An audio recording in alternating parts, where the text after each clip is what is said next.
A mother and son from a prominent Maryland family are now believed to be dead as a rescue mission becomes one of recovery. The daughter and grandson of former Maryland Lieutenant Governor Kathleen Kennedy Townsend disappeared 2 days ago after heading out in a canoe in the Chesapeake Bay near Annapolis. Annie Rose Ramos has the latest developments. Annie Rose.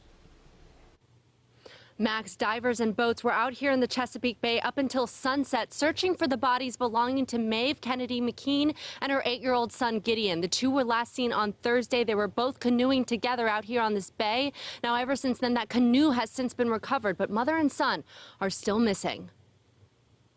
Maeve McKean and her 8-year-old son, Gideon, boarded a canoe to retrieve a ball.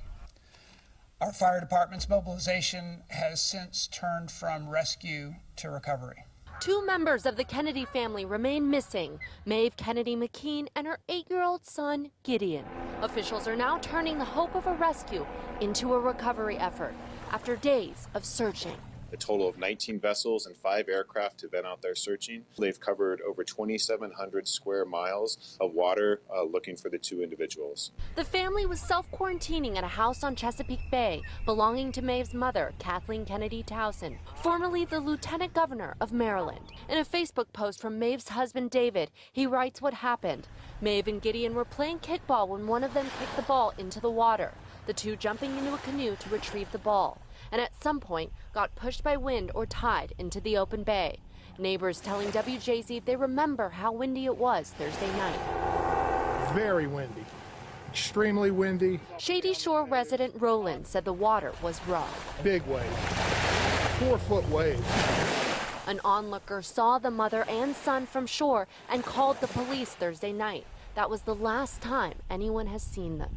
On behalf of the people of Maryland, I expressed our most heartfelt sympathies and prayers. Despite heroic efforts by the Coast Guard and many state and local authorities, the decision has now been made to suspend the active rescue effort, wrote David McKean. The Coast Guard did recover the canoe, capsized and miles away, but no one was inside. They weren't familiar with the area. They could have got out of the canoe and walked back to land if they knew it, but it didn't happen that way. And authorities say they didn't find anything today, but Max, they say they'll be back out here on this bay come tomorrow morning. Reporting live from Shadyside, I'm Annie Rose Ramos for WJZ.